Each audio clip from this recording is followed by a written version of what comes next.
Porchlight Letters podcast number 2376. And today we are talking about what questions should I ask to spark forgotten memories. This is very good when you're interviewing, when you're talking with the older generation, because sometimes the memory isn't as good as it was, but the right questions can help unlock hidden memories. And just remember that there are times that they will not want to talk about a particular topic, but it may come up in conversation through indirect means. But before that, damn, I didn't bring any scissors in with me. Do you want to know what I did this morning before I get into all of that? Because I really want to try this, that's why. So this is a chocolate fush. See, fush, F-U-S-H. It is a marshmallow fish. This one happens to be pineapple flavored. So I was curious as to whether or not it tasted like a pineapple lump, which is a really cool New Zealand candy, which doesn't have pineapple in it. Pineapple lumps are awesome. I'm not going to worry about that.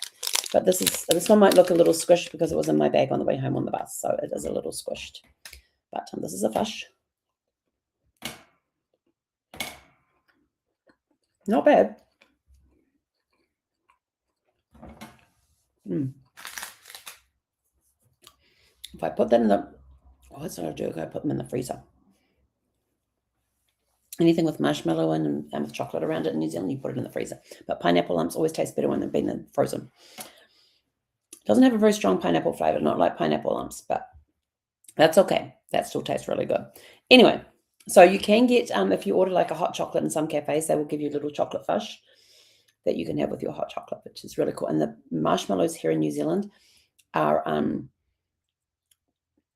not as gooey as the US ones, if that's the best way to put it. But anyway, enough about chocolate and fish. And that does have a good pineapple taste. It's just not as good as pineapple lumps.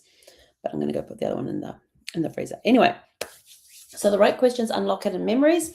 So what questions should I ask to spark forgotten memories? Direct questions often shut down conversation. When people are asked very direct or fact-heavy questions, their mind can freeze. Questions that feel like tests or demand precision can unintentionally close those doors on the memory. We don't want to do that. Examples of questions to avoid or to soften. Do you remember exactly what year that happened? Yeah. Now, if you can turn around and go, okay, so, if you're asking them questions like who was born, how many children did you have? What were their names? Do you recall their birth dates? Not, do you remember exactly what year that happened? Do you recall their birth dates? Just soften it a little bit because it's just general information. It's not putting them under well, I guess it is in a way, but who was there with you is another one. Who was there with you? If you're at this event, who was there with you? And then what was the name of that person? Instead, allow space for narrowing the details, before narrowing details.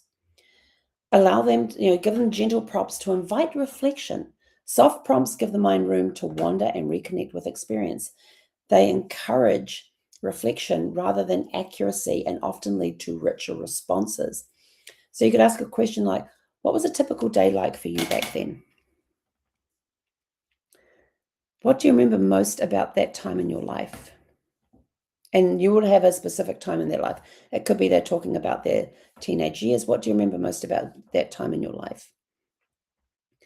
What stands out when you think about your teenage years? These questions invite memory to surface naturally. Oh, that chocolate was good. Memory responds to emotions, not interrogation. Emotion is often the gateway to memory. When questions focus on feeling rather than facts, people are more likely to recall meaningful moments. For example, how did that make you feel at that time? And that time could be, you might have been having a conversation about an experience that they had during the war. It could have been when the Queen was coronated. It could be, 9/11. It could be any major event that's happened over the time that you're trying to get their perspective on it. Or it could be something as simple as they left school. Why did they leave school? How did it make you feel at the time that when you had to leave school before you finished school? What was the hardest part of that period for you? And what brought you comfort then? Feelings often unlock details that facts alone cannot. Open-ended questions reveal deeper stories. I love open-ended questions. Questions that cannot be answered with a single word encourage storytelling, which is what we're trying to get them to do. They help people move from fragments into full narratives.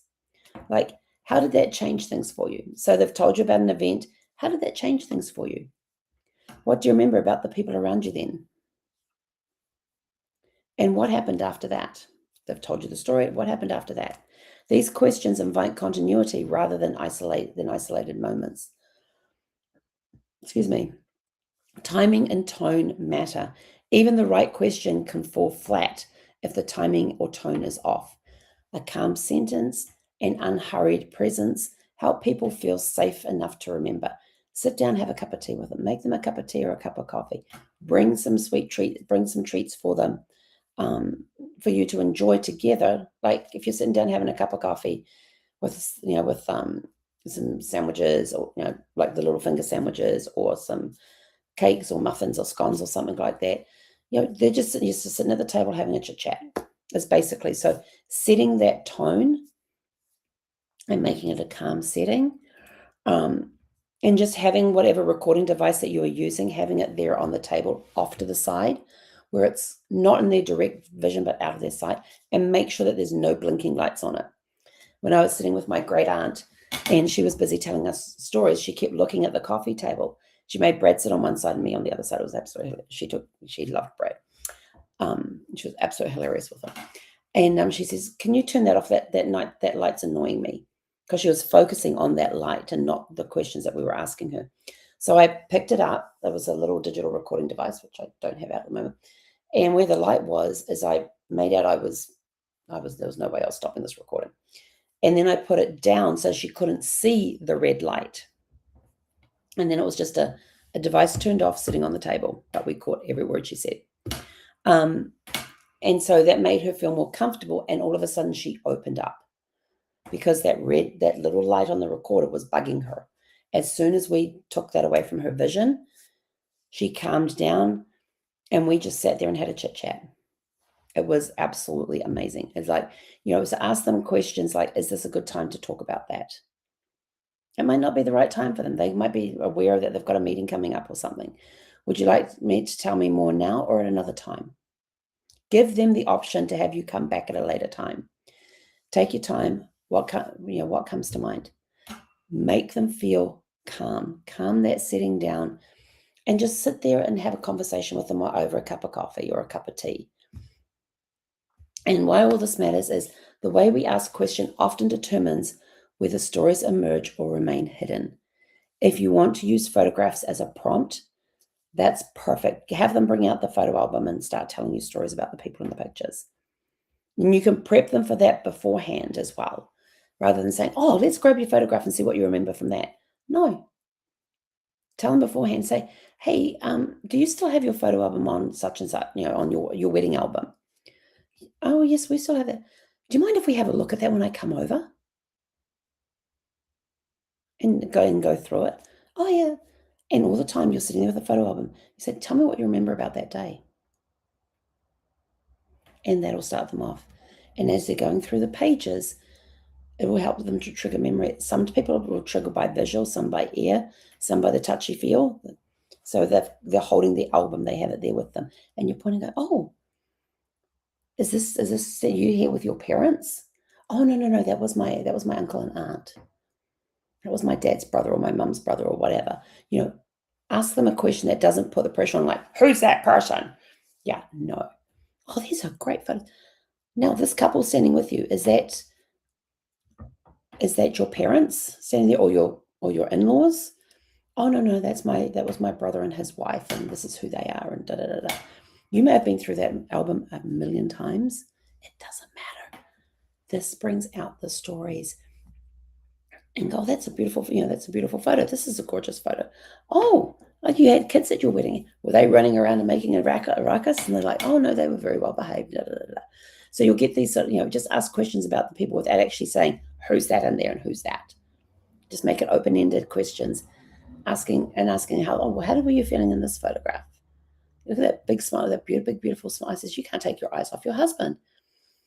And then that will go into their story. It's amazing what comes out. I sat with my mother-in-law for a week sorting through her photographs. This is when I learned I needed to have a recorder with me, because just about every photograph, she had a story for it as we were going through. And all I was doing was sitting there, and on the back of the photo was writing who was in the picture, when it was taken, and where it was taken, the basics.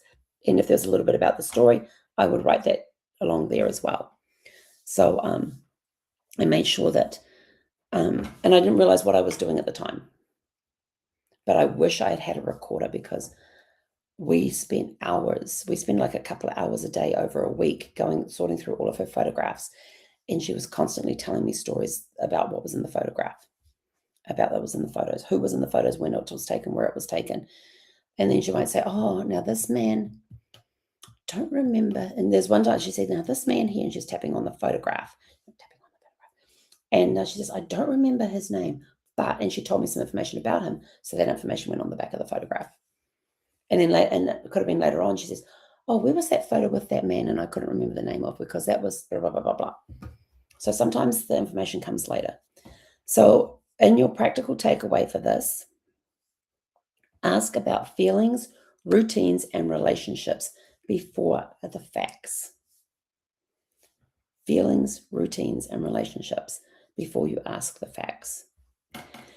And in closing, stories surface when questions feel safe.